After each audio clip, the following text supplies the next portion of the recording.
Brangus broliai ir seserys Kristuje. Kas yra krikštas? Atrodo labai paprastas klausimas. Daugelis iš mūsų buvome pakrikštyti dar kūdikystėje. Gal net neatsimename tos dienos. Žinome, kad buvome atnešti prie krikštyklos, kunigas užpylė vandens, ištarė Dievo vardą ir viskas. Kai kam atrodo, kad tai buvo graži šventė. Kiti mano, jog tai tik bažnytinė tradicija. Dar kiti sako, svarbiausia tikėti širdyje. Kam tas krikštas? Šiandien girdime pasakojimą, kuris mums padeda suprasti, kas iš tikrųjų vyksta krikšte. Ir įdomu tai, kad šis pasakojimas prasideda visai ne nuo vandens, ne nuo žmogaus tikėjimo, net ne nuo žmogaus apsisprendimo. Jis prasideda nuo Dievo. Štai kodėl Apaštalų darbų 8 skyrius yra toks brangus visai bažnyčiai. Jis parodo, kad išgelbėjimas visada prasideda ne nuo žmogaus. Ne nuo žmogaus kelionės pas Dievą, bet nuo Dievo kelionės pas žmogų. Lukas rašo, viešpaties angelas prabilo Pilypui, kelkis ir nueik pietų kryptimi į kelią vedantį iš Jeruzalės į Gazą. Tas kelias buvo dykumoje. Atrodo keistas Dievo nurodymas. Pilypas ką tik buvo sėkmingai skelbęs Evangeliją Samarijoje. Daugybė žmonių klausėsi, įtikėjo. Daugybė žmonių priėmė Evangeliją. Atrodytų, ten ir reikėjo pasilikti. Ten vyksta dideli dalykai. Bet Dievas sako, palik minią, eik į dykumą. Žmogiškai tai atrodo nelogiškai. Kam palikti 100 žmonių dėl vieno nepažįstamojo keliautojo? Tačiau Dievo matematika kitokia nei mūsų. Jam svarbus kiekvienas žmogus.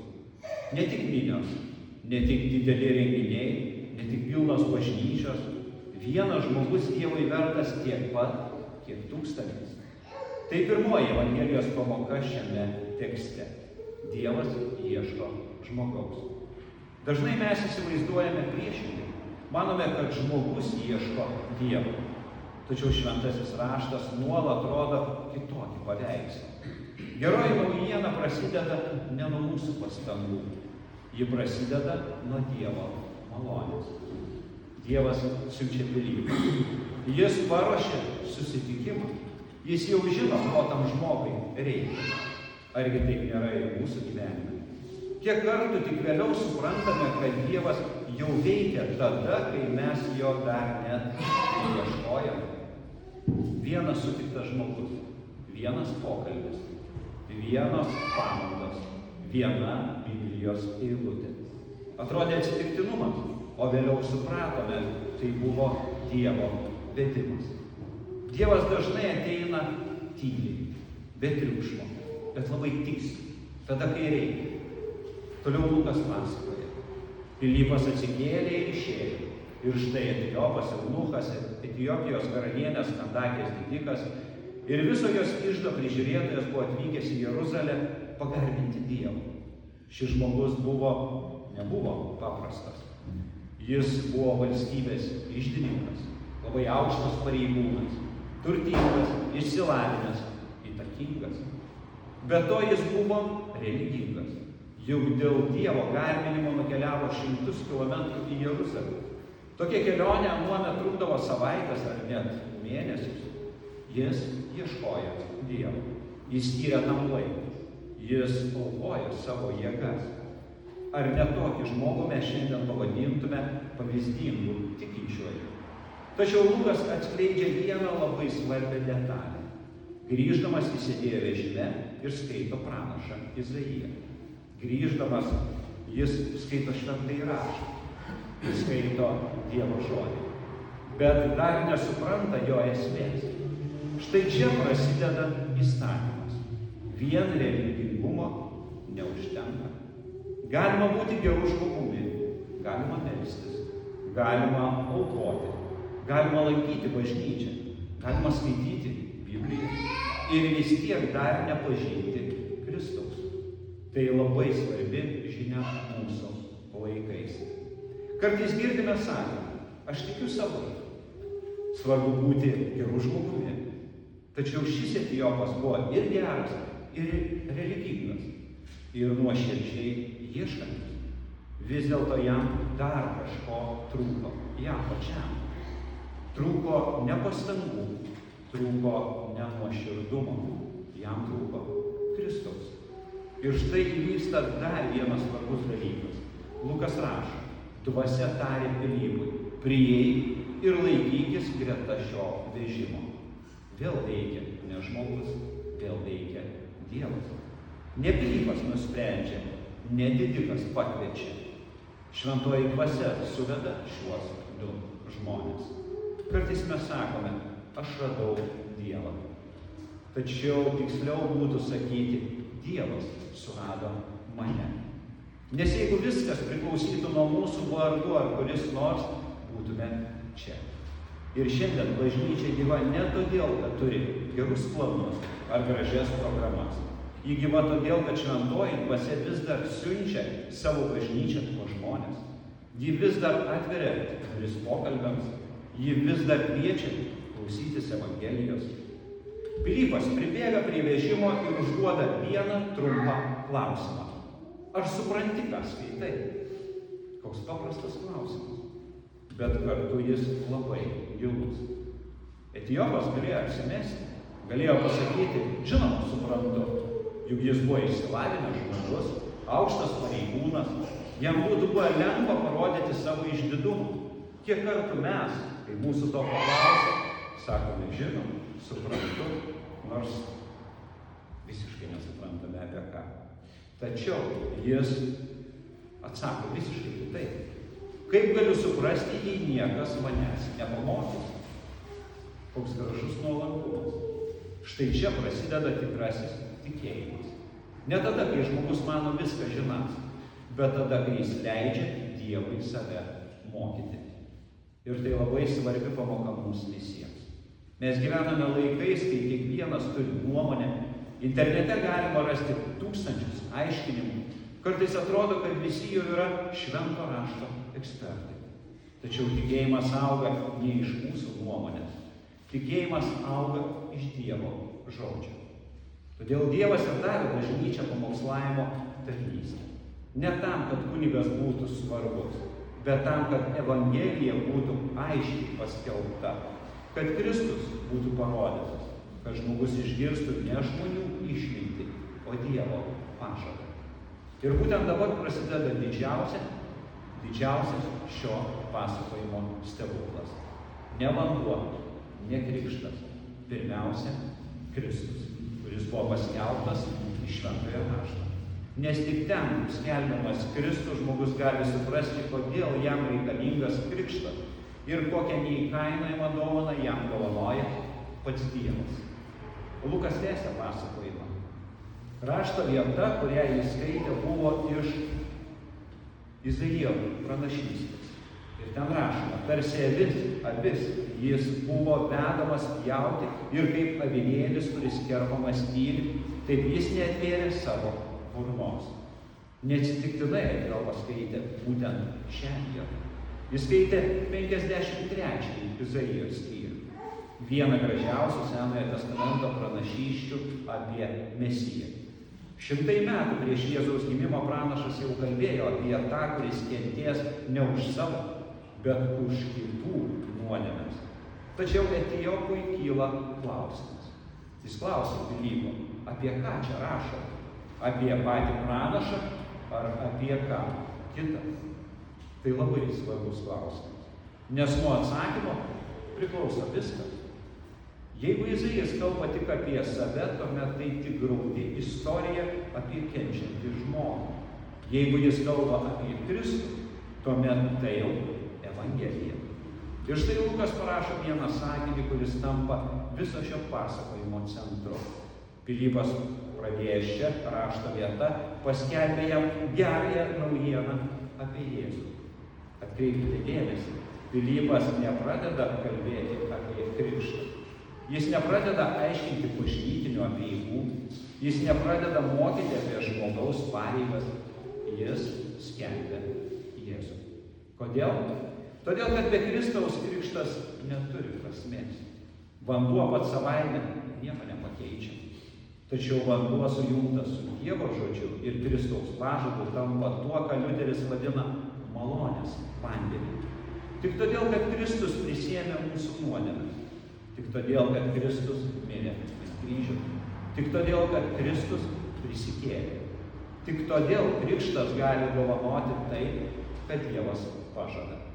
Štai kodėl kiekvienas tikras krikščioniškas pamokslas pirmiausia kalba ne apie mus. Jis kalba apie Kristų. Ne apie tai, ką mes turime padaryti, bet apie tai, ką Kristus jau padarė.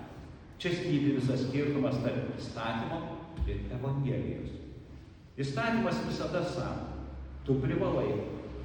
Evangelija sako, Kristus jau padarė. Įstatymas parodo mūsų nuodėmę.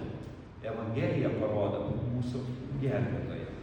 Įstatymas reikalauja, Evangelija dovanoja.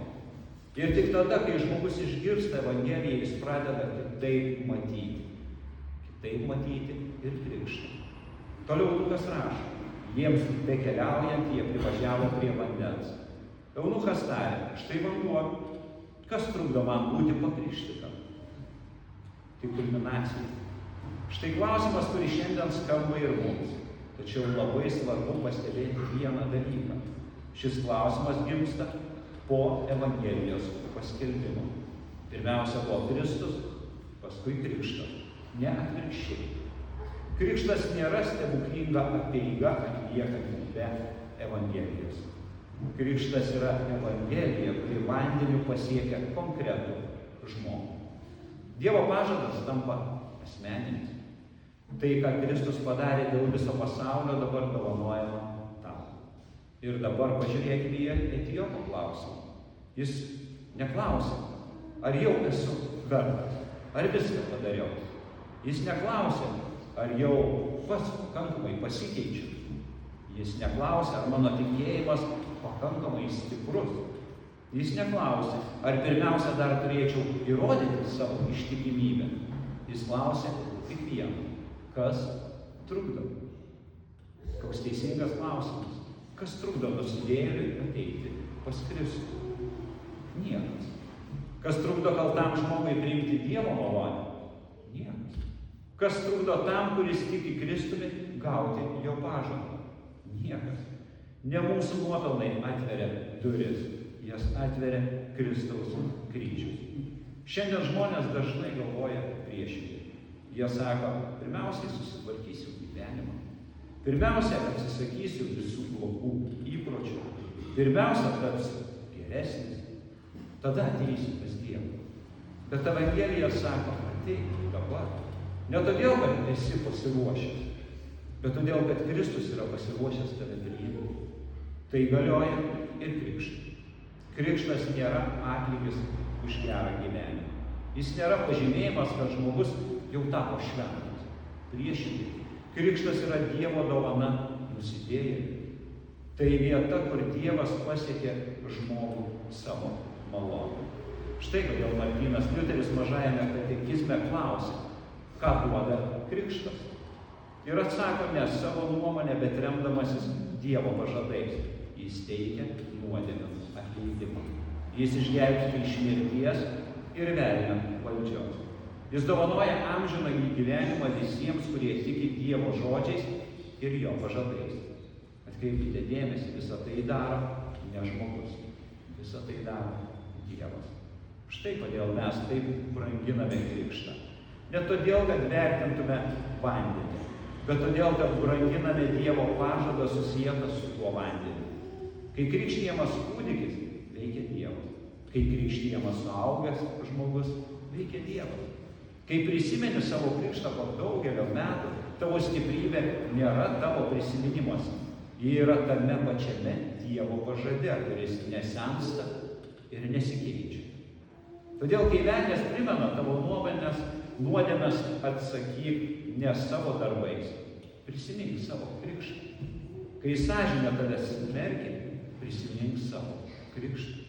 Kai abejoja, ar Dievas tave vis dar myli, prisimink savo krikštą. Nes krikštas liudija ne apie tai, ką tu pažadėjai Dievui. Jis liudija apie tai, kad Dievas pažadėjo tą. Ir Dievas savo pažadų niekada nelaužo. Lukas pasakoja toliau. Jis įsakė sustabdyti vežį. Abu Pilypas ir eunuchas įbrido į vandenį ir Pilypas jį pakrikštijo. Jokių didelių iškirpių, jokios minios, jokių fanfarų, tik dulkėtas dykumos kelias. Vienas vežimas, 2 žmonės ir vanduo. Žiūrint žmogiškai nieko ypatingo neįvyko, tačiau dangaus akimis įvyko stebuklas.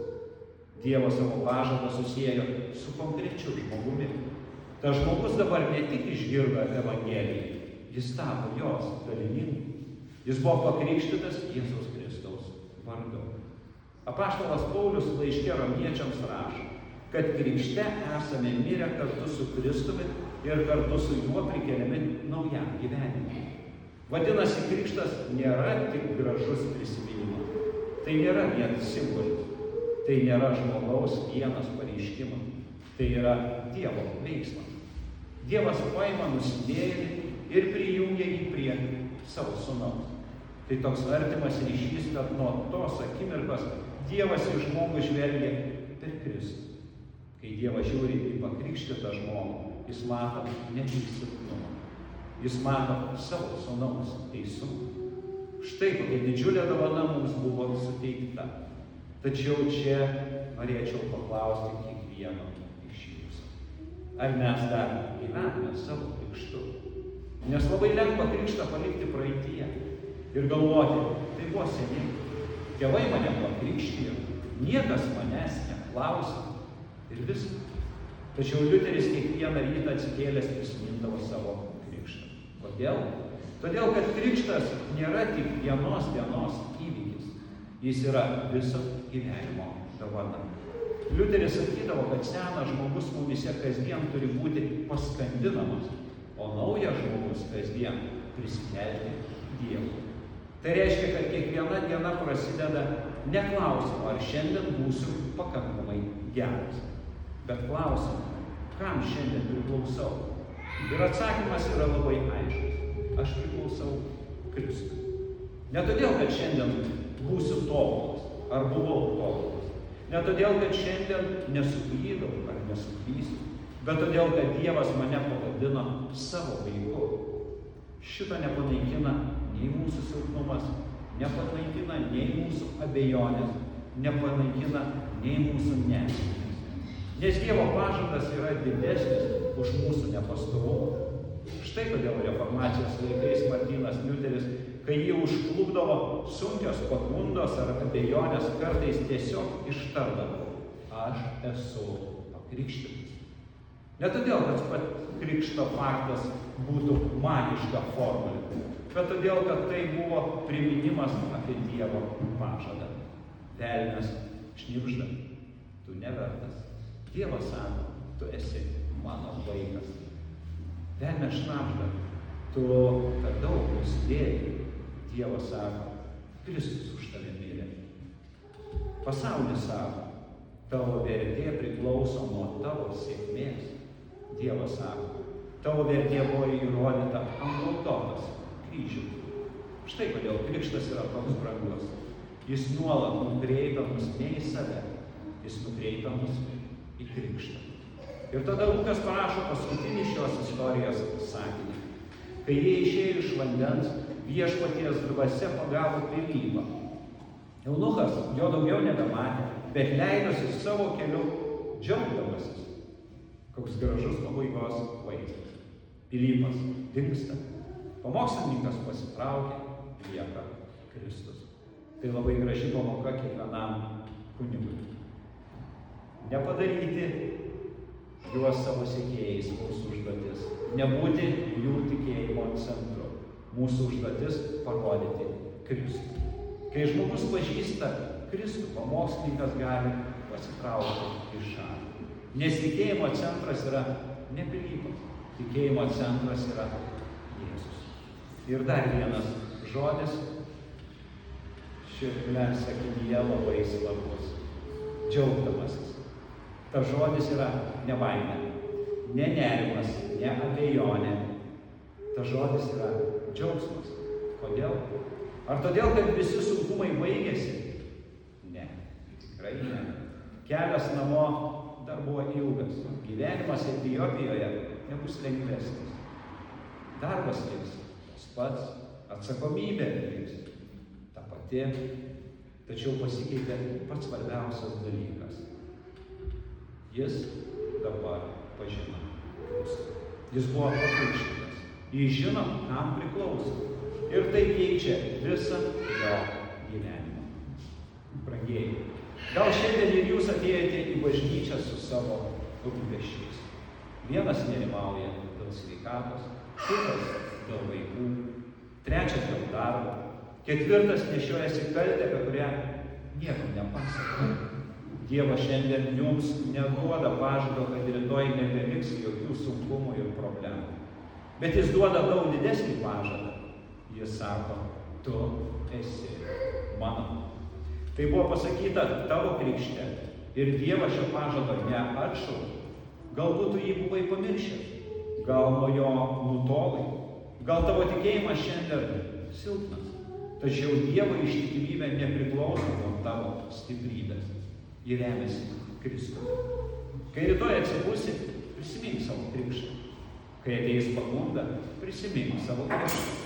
Kai velnias primins tavo nuodėmes, prisimink savo krikštą. Kai atrodys, kad Dievas toli, prisimink savo krikštą. Nes ten Dievas pirmasis ištarė tavo vardą. Ten jis priėmė tave į savo šeimą. Ten jis pažadėjo niekada tavęs nepalikti. Ir tas pažadas galioja ne tik iki kitos savaitės ar kitos dienos, ne tik iki kito sekmadienio. Jis galioja visą gyvenimą. Ir ne tada, kai baigsis šis žemiškas kelias. Tas pats Dievas, kuris krikšte pavadino tave savo vaiku, priims tave į savo amžinąją karalystę. Todėl šiandien, kaip anuomet Etiopijos didikas, eikime savo keliu džiaugdamiesi. Ne todėl, kad esame geri, bet todėl, kad esame Kristaus.